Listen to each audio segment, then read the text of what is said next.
Military ஒரு முக்கியமான விஷயம் கேட்க மறந்துட்டேன். என்ன? டெல்லியில அரசியல் நிலவரம்லாம் எப்படி இருக்கு? சரி வரேன்.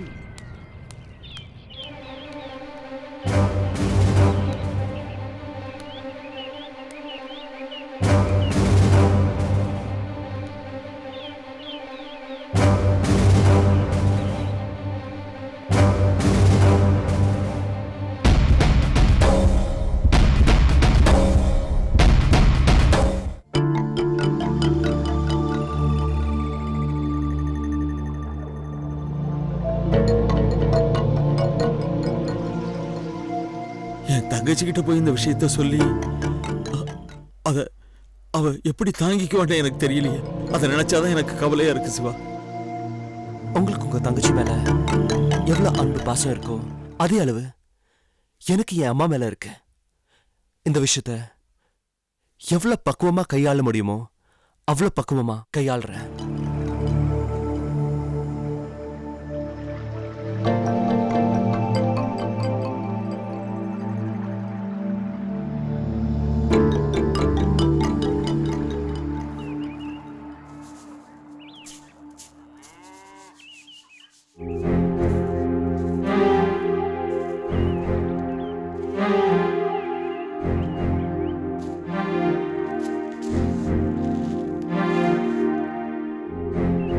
டேய், அரிசியை சாப்பிடாத, கல்யாணத்துல மழை வரும்னு சொல்லுவாங்க.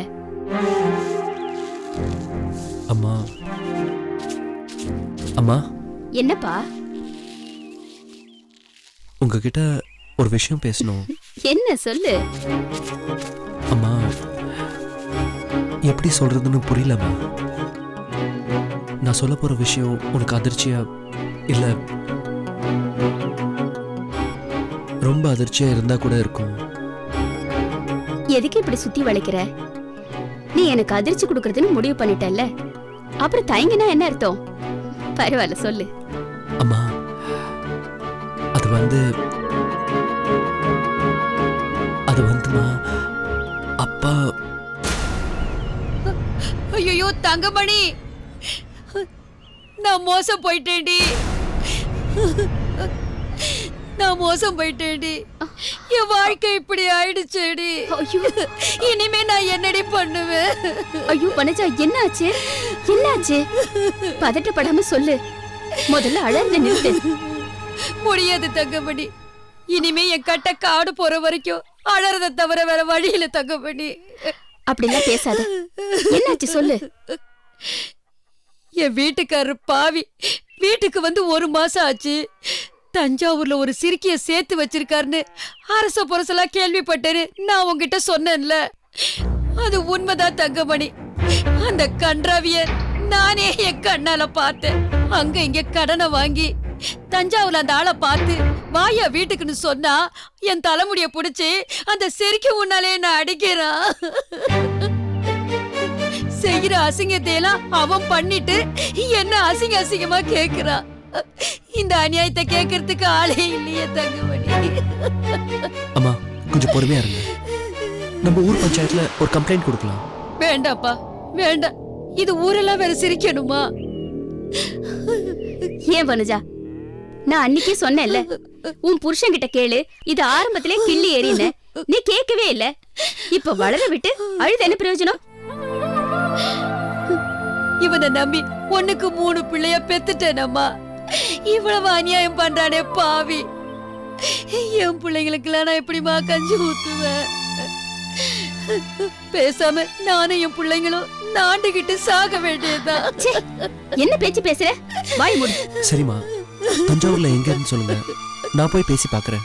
வேண்டாம் தம்பி, எனக்கு அவனை கட்டிக்கிட்ட தலையெழுத்து நான் அசிங்கப்படலாம். உனக்கு எதுக்குப்பா இதெல்லாம்? வேண்டாப்பா, விட்டுடு. இந்த மாதிரி ஆம்பளைங்களை எல்லாம் நடு ரோட்ல நிக்க வச்சு செருப்பால் அடிக்கணும். அப்பதான் புத்தி வரும். இதோ பார் வனஜா, பொம்பளை எது வேணாலும் விட்டு கொடுக்கலாம், புருஷனை மட்டும் விட்டு கொடுக்கவே கூடாது. அதுக்கு பேசாம உசுர விட்டுலாண்டி. அம்மா ப்ளீஸ், அவங்களே ரொம்ப மனசு முடிஞ்சு போயிருக்காங்க. நீங்க வேற அது இதுன்னு சொல்லி அவங்க ரணத்தை அதிகமாகாதீங்க. அம்மா நீங்க போங்க. அசிங்கப்படுறத பார்த்தா முடியாது. நான் போய் உங்க புருஷன்கிட்ட பேசி பார்க்கறேன். தம்பி, நீங்க ஒன்றும் கவலைப்படாதீங்க. எவ்வளவு தன்மையா பேச முடியுமோ அவ்வளவு தன்மையா பேசி எப்படியாவது எல்லாத்தையும் சரி செய்ய பார்க்கறேன். நீங்க தைரியமா போங்கம்மா. போங்கம்மா. வரேன் தங்கமணி.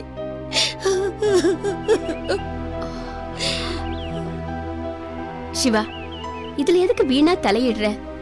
வேண்டாம்ப்பா, நமக்கே நிறைய பிரச்சனை இருக்கு. ஆமாமா, பிரச்சனை இருக்கு. அப்புறம் எதுக்கு இதெல்லாம்? சரி, நீ ஏதோ என்கிட்ட தனியா பேசணும்னு சொன்னியே, என்ன விஷயம் சொல்லுப்பா. ஒண்ணு இல்லம்மா. என்னமோ நான் அதிர்ச்சி ஆயிடுவேன் அப்படி இப்படின்னு சொன்ன.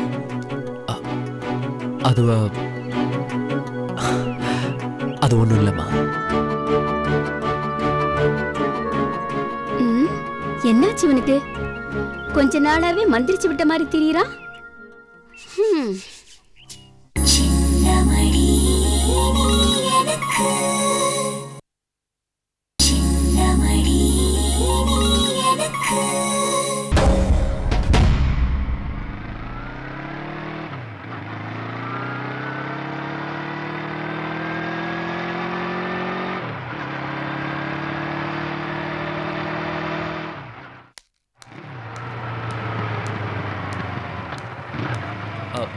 வணக்கம் சார். ஊர்ல இருந்து எப்போ வந்தீங்க? இப்பதான். பூனாவை பாத்தீங்களா? எப்படி இருக்காங்க? முன்னை விட இப்ப பரவாயில்ல. அது இருக்கட்டும், பூனா பத்தி நீ ராஜசேகர் கிட்ட பேசுனியா?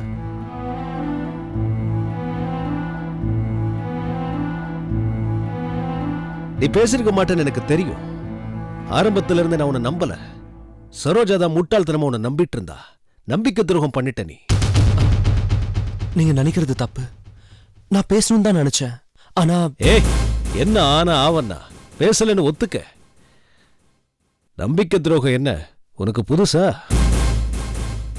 உங்க அப்பாவோட ரத்தத்துல இருக்கிறது உனக்கு அப்படியே வந்திருக்கு. வார்த்தை கொஞ்சம் அளந்து பேசுங்க சார். எங்க அம்மா கூடவே இருந்ததுனால என்னால வெளிப்படையா பேச முடியல சார். இது வரைக்கும் நான் பேசாதது உண்மைதான். அதனால நான் பேசாம இருந்துருவேன்னு நினைக்காதீங்க. எங்க அம்மா வீட்டுல இல்லாத நேரம் பார்த்து என் அப்பா கிட்ட இதை பத்தி பேசதான் போறேன். சும்மா காரணங்கள் சொல்லாத. சுருக்கமா சொல்லணும்னா உங்க அப்பாவுக்கு ஒரு பூனா, உனக்கு மீனா. இது பாருங்க, எல்லாத்துக்கும் ஒரு எல்லை இருக்கு. மீனா என் பொறுமையை சோதிக்காதீங்க. நீதான் எல்லாரோட பொறுமையை சோதிச்சிட்டியே.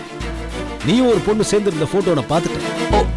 ஓஹோ, அதை பார்த்துட்டு தான் இப்படி பேசுறீங்களா? அதெல்லாம் அந்த பூஜையோட வேலை. இதெல்லாம் என்ன நம்ப சொல்றீங்க? நீங்க நம்பினாலும் நம்பலனாலும் இதுதான் உண்மை. பூஜா என்ன காதலிக்கிறா. என்ன எப்படியாவது அடையணும்னு எவ்வளவு முயற்சி பண்றா. அதுல ஒண்ணுதான் நீங்க பார்த்த அந்த போட்டோ. இன்னொன்னு என் அப்பா மனசை மாத்தி அவளுக்கு ஆதரவா பேச வச்சா.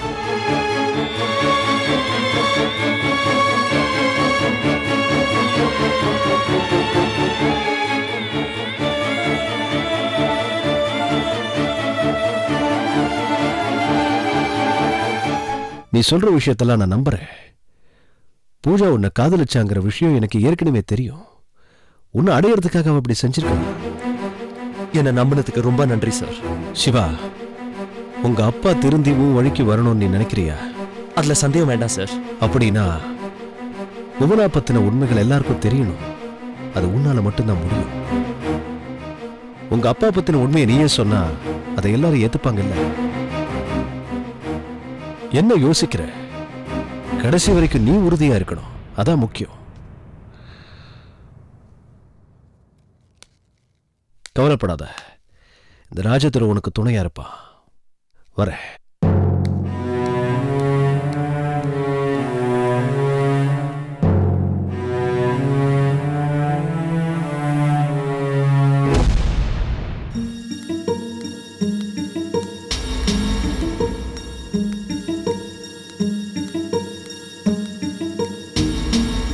வா ராஜசேகர், உன்னதான் பார்க்க வரலான் இருந்தேன். நீயே வந்துட்ட. சீனு சொன்னான் காலைல தான் நீ வந்தேன்னு. எப்படி டெல்லியில வேலை எல்லாம் நல்லபடியா முடிஞ்சதா? முடிஞ்சது. நீ இல்லாம எனக்கு எதுவும் ஓடல. உன்னை பார்த்ததும் மனசு தெம்பா இருக்குப்பா. என்ன ராஜசேகர்,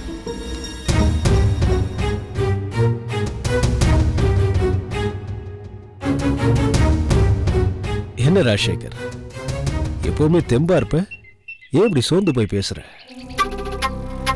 எல்லாம் சொக்கலிங்கம் போட்ட சுக்குபடி தான் காரணம். புதுசா பொடி வச்சு பேசுற? பொடி வச்சு பேசுறதுக்கு இது ஒன்றும் புது விஷயம் இல்லையே, எல்லாருக்கும் தெரிஞ்ச விஷயம் தானே. என் மகன் மீனாவை தான் கட்டிப்பேன்னு ஆசைப்படுறான். அதே சமயம் பூஜா சிவாவை கட்டிக்கணும்னு துடிச்சிக்கிட்டு இருக்கா. நான் அவனுக்கு எவ்வளவோ சொல்லி பார்த்தேன், இருந்தாலும் மீனாவை தான் கட்டிப்பேன்னு அவன் பிடிவாதமாக இருக்கான். அந்த அளவுக்கு சொக்கலிங்கம் தன் பொண்ணை காட்டி அவனை வசியம் பண்ணி வச்சிருக்கான். தப்பா சொல்ற. மீனா சிவாவை வசியம் பண்ணதுக்கு சொக்கலிங்க என்ன பண்ணுவான்? சரி, அது விடுதர. இப்போ எனக்குள்ள இருக்கிற பிரச்சனை பூஜா சிவாவை கட்டிக்கணுங்கிறது தான். தோற, சிவா உன்னை ரொம்ப மதிக்கிறான். நீ நினைச்சன்னா அவன் மனசை சுலபமாக மாற்ற முடியும். பூஜாவை கட்டிக்க அவனை நீ தான் சம்மதிக்க வைக்கணும். இல்ல ராஜசேகர், இந்த விஷயத்துல நான் சொல்றது சிவா கேட்பாங்கிற நம்பிக்கை எனக்கு இல்ல. என்னப்பா இது, உன்னையே நம்பிக்கிட்டு வந்த எனக்கு நீ சொல்ற பதில் இதுதானா? சரின்னு சொல்லு தோற, எனக்காக தோற. சரி, உனக்காக நான் இதை செய்யறேன். நான் கேட்டதும் நீ சரின்ன. எனக்கு ஒரு மகன் இருக்கானே, பச்சை புளியங்கொம்பை விட்டுட்டு பட்டு போன மரத்தை கட்டிக்கிட்டு வாழணும்னு நினைக்கிறான். உன்ன மாதிரியே உன் மகனும் இருக்கணும்னு நினைக்கிறேன். நீ சொல்ற அர்த்தம் எனக்கு புரியல. இல்ல, நீ எந்த அளவுக்கு புத்திசாலியா இருக்கியோ உன் பையன் அந்த அளவுக்கு புத்திசாலியா இருக்கணும்னு நினைக்கிறேன்ல. அப்படி சொல்றியா? சரி, அப்ப நான் வரேன். சரி.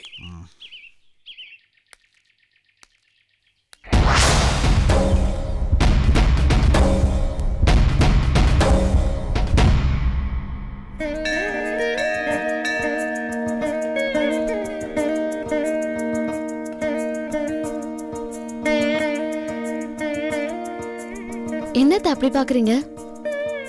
இல்ல, உனக்கு என் மேல கோவம் இருக்கிற மாதிரியே தெரியலையே, அதான் பார்த்தேன். கோவமா? உங்க மேலயா? நான் எதுக்கத்த கோவப்படணும்? மீனா, நான் அவசரப்பட்டுட்டேன்ல. என் பையனை பத்தி சரியா புரிஞ்சுக்காம அவனை பத்தி உன்கிட்ட ஏதேதோ தப்பா சொல்லிட்டேன். பரவாயில்ல அத்த, நான் கூட அந்த நிமிஷத்துல ஆத்திரப்பட்டுட்டேன். ஆனா எல்லாமே அவரோட ஃபேக்டரி முதலாளி பூஜாவோட வேலைதானா. மாமா எல்லாத்தையும் தெளிவா சொன்னாரு. ச்சே, என்னதான் இருந்தாலும் ஒரு பொண்ணுக்கு இப்படி இல்லாம புத்தி போகும்? சிவாவுக்கு அவளை பிடிக்கலன்னு தெரிஞ்சு கூட அவன் போட்டோவோட இன்னொரு பொண்ணோட போட்டோவை இணைச்சு தேவையில்லாம இப்படி பிரச்சனை எல்லாம் உண்டு பண்ணிட்டாளே, அவளுக்கு என்ன திமிர் இருக்கணும்? விடுங்க அத்த, அந்த பூஜாவோட மாமா போன்ல பேசும்போது நானே கேட்டிருக்கேன், ஏன் மாமா அவளுக்கு இப்படி பணிஞ்சு போறீங்கன்னு. மீனா, நான் அந்த ஃபேக்டரியில வேலை செய்யறதே எக்ஸ்பீரியன்ஸ் வேணுங்கிறதுக்காக தான். அவகிட்ட சண்டை போட்டு அதை நான் கெடுத்துக்க விரும்பலன்னு சொல்லுவாரு. அந்த எக்ஸ்பீரியன்ஸை வச்சுக்கிட்டு நம்ம ஊர்ல ஒரு ஃபேக்டரி தொடங்கணும்னு மூச்சுக்கு மூச்சு சொல்லுவார் அத்த. சரி, நான் இதெல்லாம் சரியா புரிஞ்சுக்கலையே. போட்டோவை பார்த்த உடனே மனசு உடைஞ்சு போய் உன்னே இல்ல ரொம்ப கஷ்டப்படுத்திட்டேன். அதெல்லாம் ஒண்ணும் இல்ல. அப்படி ஒரு போட்டோவை பார்த்தா பெத்தவ பதறிதானே போவா. உங்க மேல எந்த தப்பும் இல்ல அத்த. சொல்ல போனா மாமாவை முழுசா புரிஞ்சுக்க இது ஒரு சந்தர்ப்பம்னு நினைக்கிறேன். உங்ககிட்ட கோவப்படுறதுக்கு பதிலா தேங்க்ஸ் தான் அத்த சொல்லணும். உனக்கு ரொம்ப நல்ல மனசுமா. அந்த மனசுக்கு எந்த தடங்களும் இல்லாம என் பிள்ளையோட சீக்கிரமா கல்யாணம் நடக்கணும். நாள்தோறும் சாமி கிட்ட இதுதான் வேண்டிக்கிறேன். தேங்க்ஸ் அத்த. சரி மீனா, பாட்டி எப்படி இருக்காங்க? உடம்புக்கு ஒண்ணு இல்லையே? உடம்புக்கு என்ன, பாட்டி நல்லதா இருக்காங்க. ஆனா மனசுக்கு தான் நிம்மதி இல்ல. ஏன் கவலைதான் அவங்களுக்கு ரொம்ப ஜாஸ்தி. சரி, பாட்டிய ரொம்ப கேட்டதா சொல்லு, அப்பாவையும் கேட்டதா சொல்லு. சரி, வா போலாம். சரி.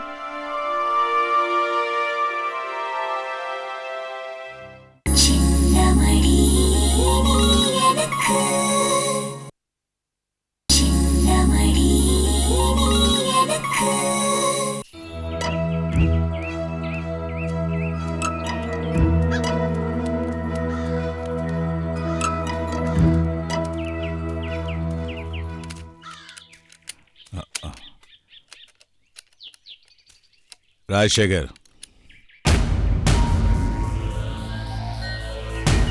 என்ன எங்க வந்த?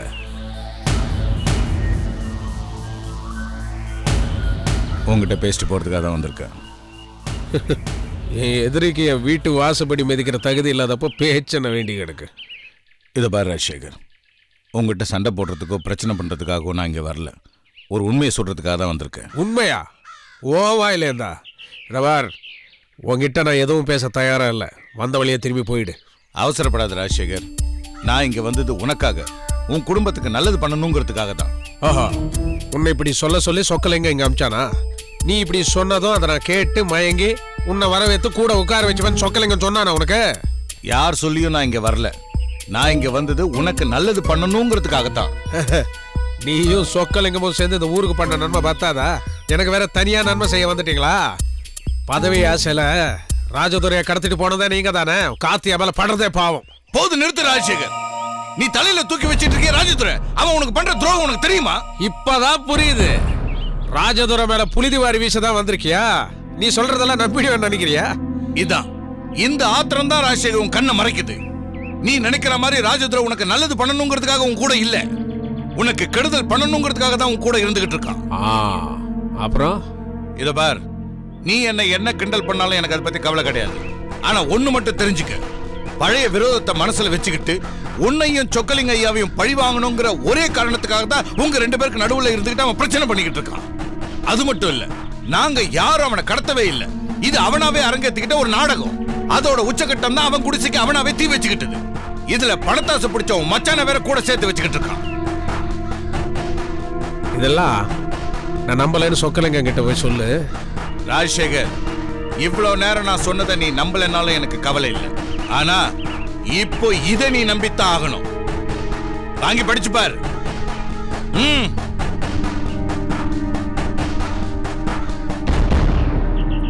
என் மகன் மீனாவை தான் கட்டுவேன்னு ஒத்த காலில் நிற்கிறது இந்த ஊருக்கே தெரியும்.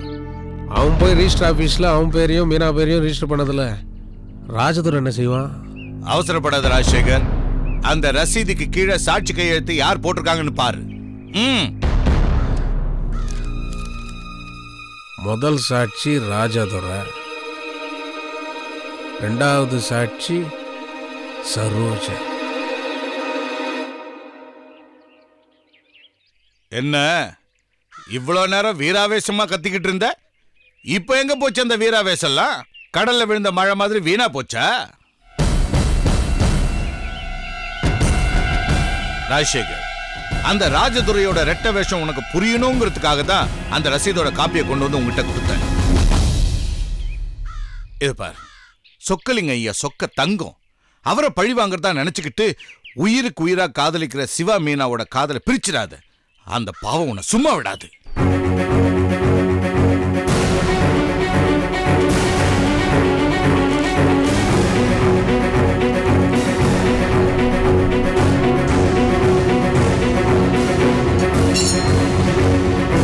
ராஜசேகர், இது பாரு, நீ உண்மையை தெரிஞ்சுக்கணுங்கிறதுக்காக தான் அந்த ரசீதை கொண்டு வந்து உங்கள்கிட்ட காட்டினேன். யாரையும் வெட்டுறதுக்காக இல்லை. அவசரப்படாத. அறிவாளுக்கு நரசிம்மா, நீ சொல்றது உண்மையா இருந்தா ராஜதுரை அங்கே வெட்டிடுவேன். பொய்யா இருந்துச்சு நீயும் சொக்கலிங்க காலி. ராஜசேகர், ராஜசேகர்,